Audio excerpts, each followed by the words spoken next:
All right, folks, we're doing some singles right here. Singles are like pretty close to your max um, with any lift, like 92 to 95% or whatever.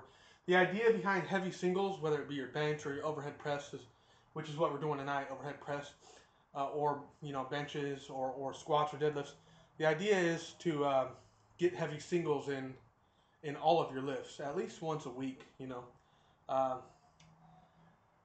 Yeah, so right now we're doing triples for volume day on the press. Like the other day, we were doing like sets of three, 5 to 8 sets of three, and that's fairly heavy. But that was with 185 or so, 187. So this is 205, a little more weight, and we're just focusing on getting one clean rep, and we want to do that for like 8 to 10 sets. So 8 to 10 singles if we can. We'll see. Sometimes it doesn't go right. I got some new shoes on tonight. I got my Adidas powerlifting shoes. I forget what they're called, but they're pretty good. They kind of pitch me a little bit forward sometimes. So sometimes I've noticed I've actually missed the overhead press. It didn't go up because I start pitching too forward. So I might have to look into some other shoes, but we'll see if we can make it work.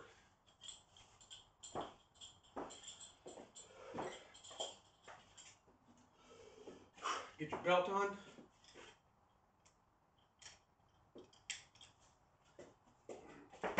Remember what I said, grab that bar, get under.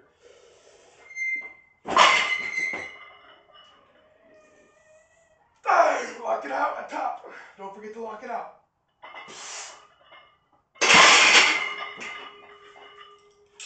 So a lot of times people will talk crap about the press and be like, "Oh, dude, it's bad for your shoulders." Anybody that thinks OHP, the overhead press, is bad for the shoulders, just go look at what starting strength Mark Ripito says about that. It's completely hogwash. It's not true.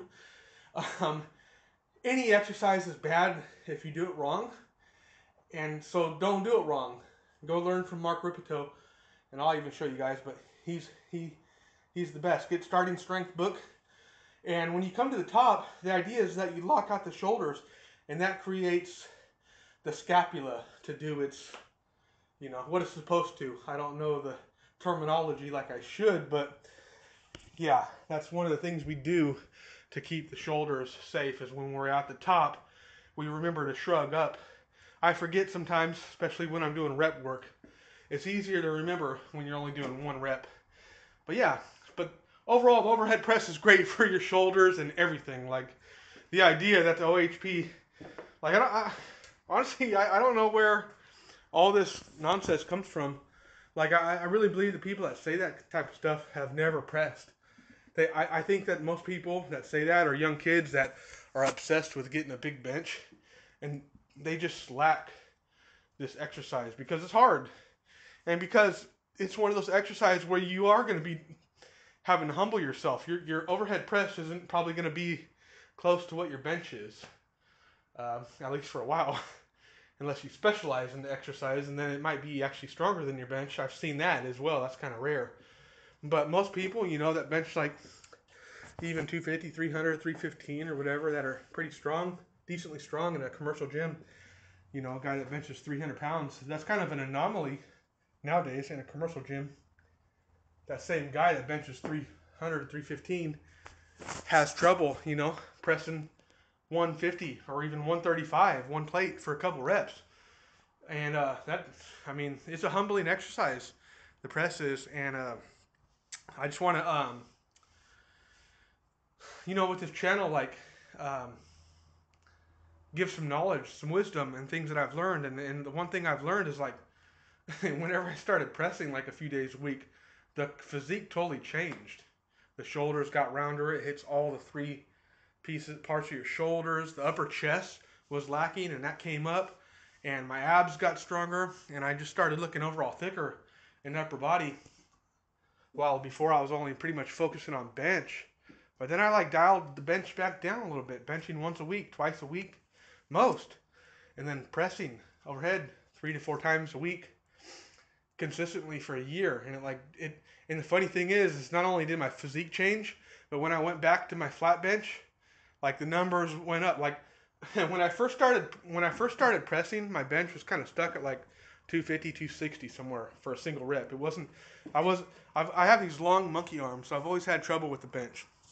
All right, so I actually took like 8 months off, no benching at all. I got obsessed with the idea of getting my overhead press strong. And funny enough, when I got my press over 200 pounds, at this point it was probably a body weight press. I probably weighed about 200 pounds and I was pressing 200. And then I eventually got my press up to like 230 is my best press overhead. And that was basically a body weight press as well at that time because I had gained a little bit of weight. But when I went back to flat bench, a couple weeks, I was hitting 300. And I was still pressing a couple times a week and then I started benching again. And then I hit 315, 3 plates. And that just like blew my mind. And it really, the only thing I changed was I started pressing more, 4 days a week.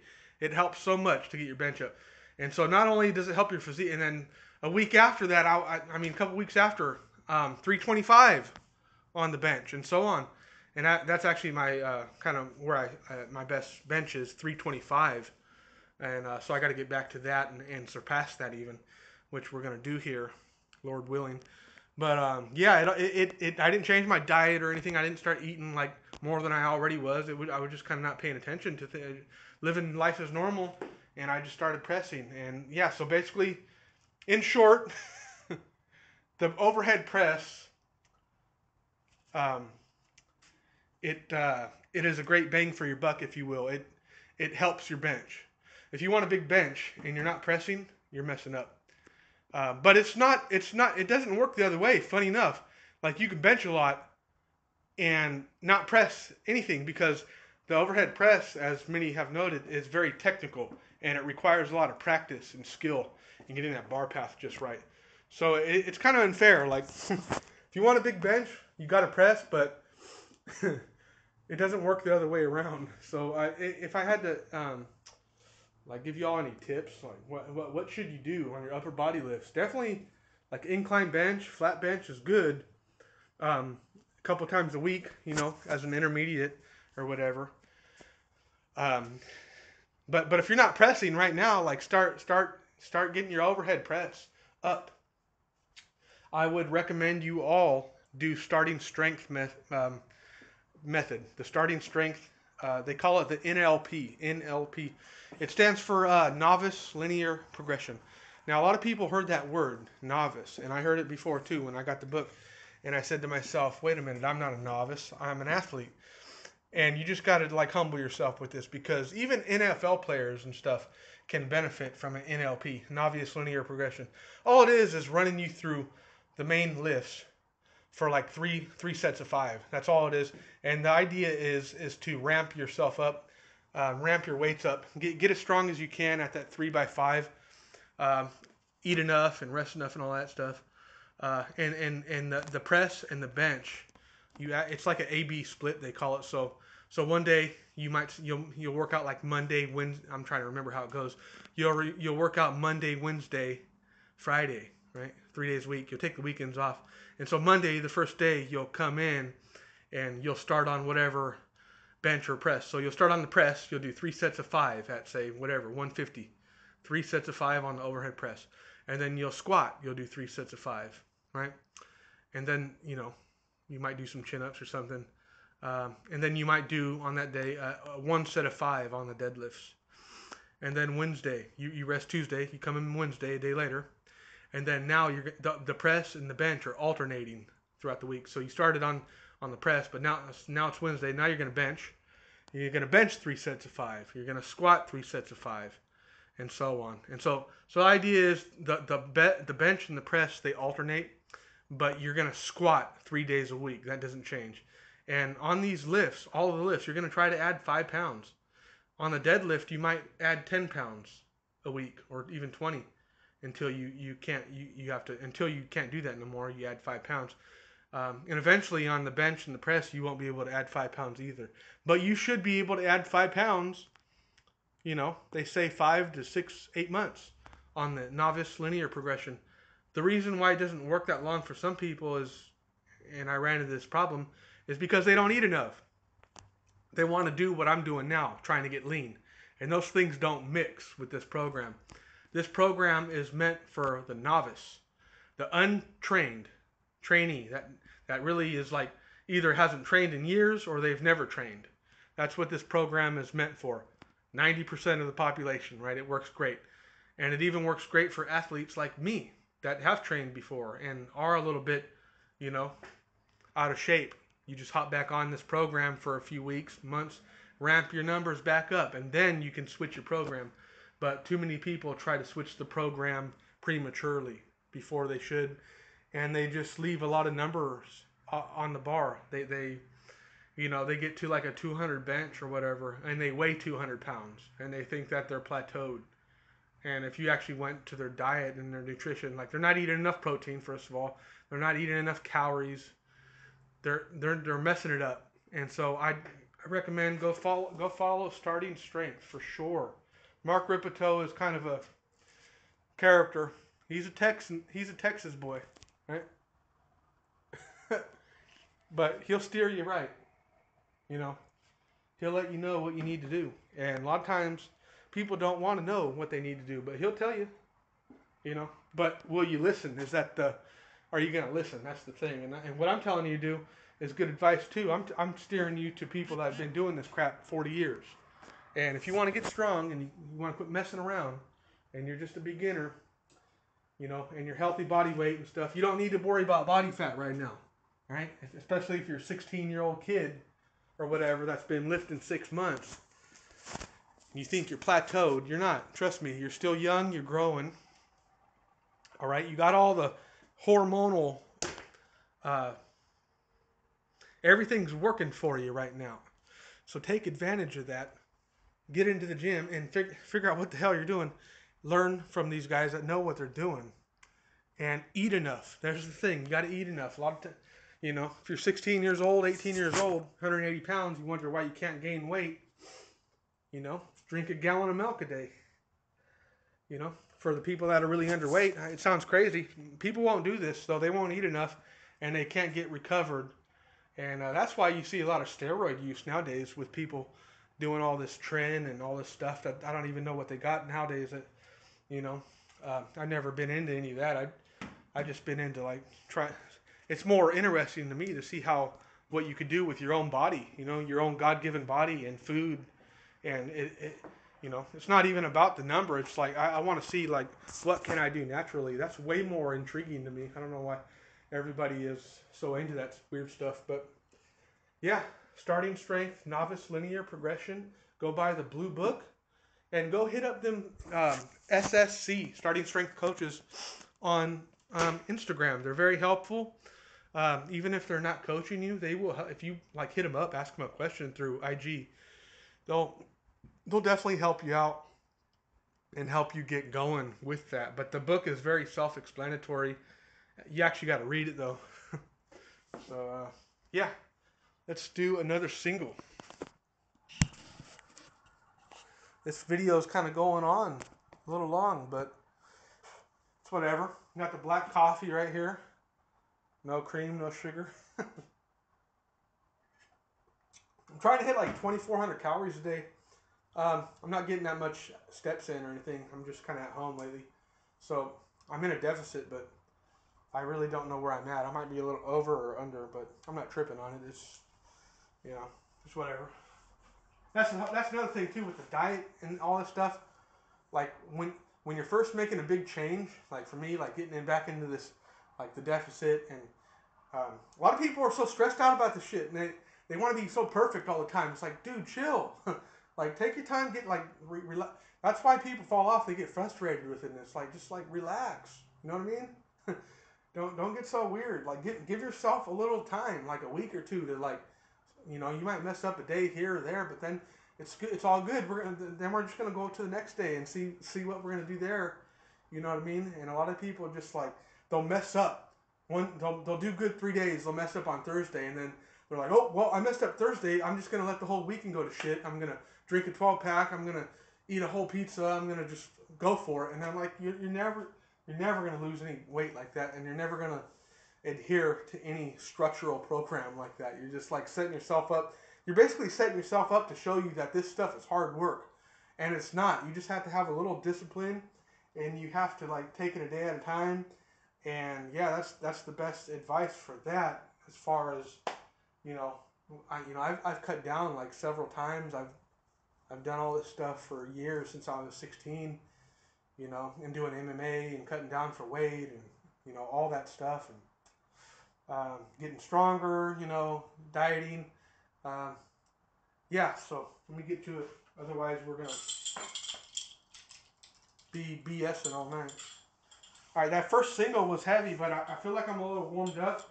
The idea with the heavy singles um, is to with the hip movement, and then once you got that bar going, the hip movement is going to create the bar to start that initial drive. Boom, it's going to go up a couple inches. You want to keep your grip in close. Once you hit that hip drive, hips forward, knees locked, of course, you're gonna see that bar come up an inch or so, and I'm gonna use that momentum. I'm gonna kind of try to keep driving it, but I want to keep that bar close to my face. If I let it get too far forward, if you see me here, if I don't make it, it's because the bar got too far forward. Either I started going too far forward on my toes. So the idea is to lean back a little bit. They call it a layback in starting strength. It's called the layback, and yeah, and having a belt helps as well.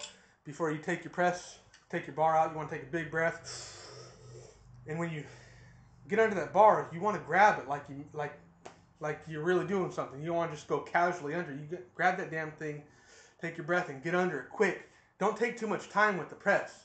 You only got so much time with this. If you spend too much time, you're gonna miss it. And so take your breath, grab the bar, get under it, and push it up. Try to keep the bar close to your face, and lock out on the top.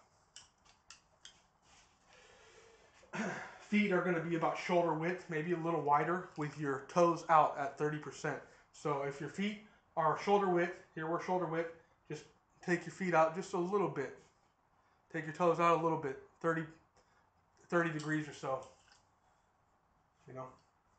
Not pigeon-toed, not the other way, out. All right, let's do this.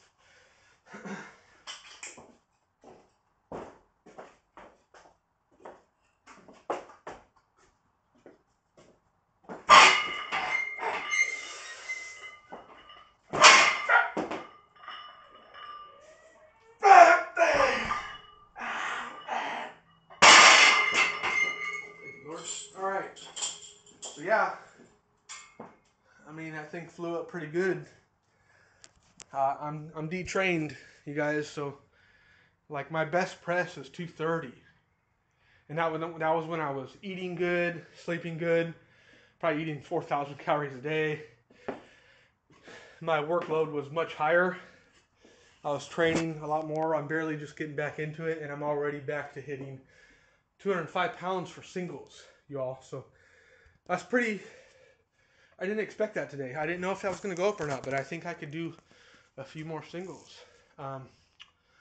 Yeah. Once you get your press up to like 200 pounds, no matter how much you weigh, that's like 200 pounds is like the gold standard when it comes to the press. Like you have your certain lifts, what they call the gold standards of building a good physique.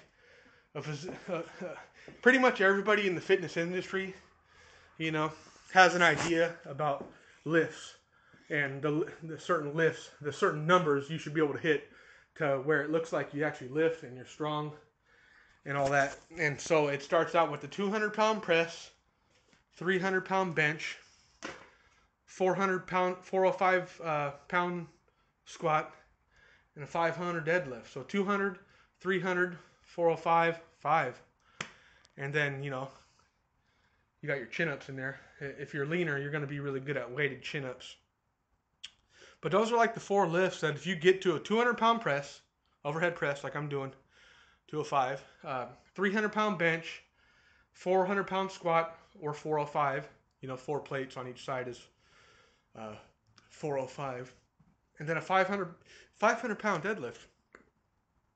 Those numbers might sound small to some of you, or they might sound outrageous. I don't know. Everyone's mind goes different places. So when I first started lifting, I never even thought I'd get to a 405 deadlift. I thought a pound deadlift just meant you were on a bunch of drugs. I had no idea I would reach that in like 5 months. It was nothing.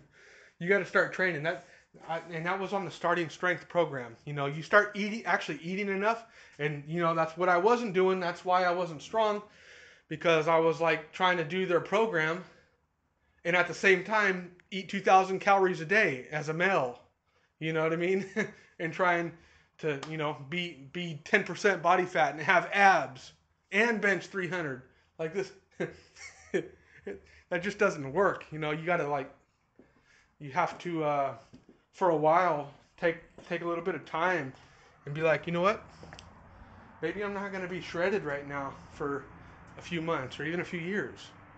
Maybe I'm going to hover around 12, 13, 14% body fat. But then it's all good because I'm going to get my bench up to 350. I'm going to get all my lifts up, and I'm not going to be fat. I'm going to have a little body weight, but then I'm going to dial it back down.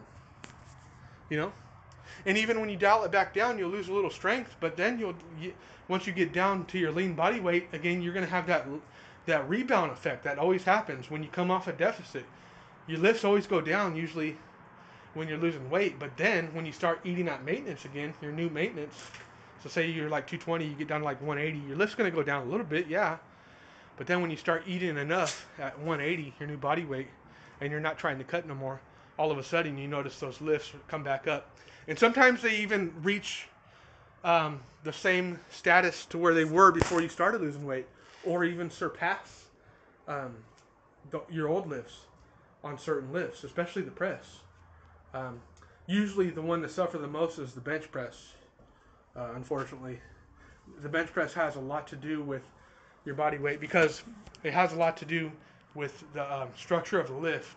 And when you lose a bunch of weight off your back and everything gets smaller, you literally have a different lift. It's you lose all this weight. Now you have 3 more inches to go up because you don't have that back fat and stuff like that. People forget about that. It's literally a different lift when you lose a bunch of weight. But in many cases, you'll get you'll definitely start, no matter where your lifts are at, once you dial down your body weight where you want it down, and then you start eating enough again, you're definitely going to gain like 90-80% of that strength back anyway. So don't worry about too much like that. Just keep your work when you're dieting. Like I always tell you guys, keep the intensity high. So keep the weight as high as you can, and keep the workouts short. Don't try to do like 5 sets of 10 or anything like that. Try to do like sets of 5 for volume, and try to get some triples in there as well. Triples are really good. And try to do some heavy singles on all your lifts. But yeah, like I said, refer to Starting Strength. They know what they're talking about. Other people I respect in the community are Grego Gallagher from Kino Body. Although he doesn't really focus too much on the squat or deadlift, he knows how to train. And I like that he promotes, the overhead press.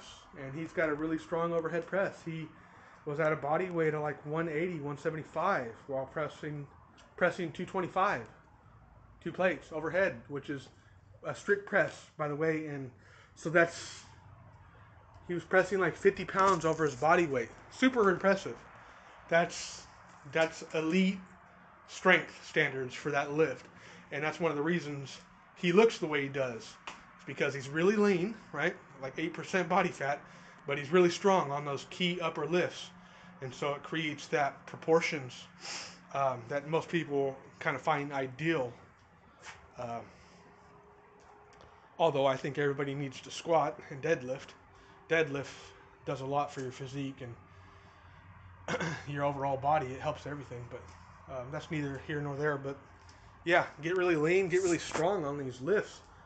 Kino Body does, weighted chin-ups. He's really strong at those. He does like, 135-pound weighted chin-ups at 170, 175. That's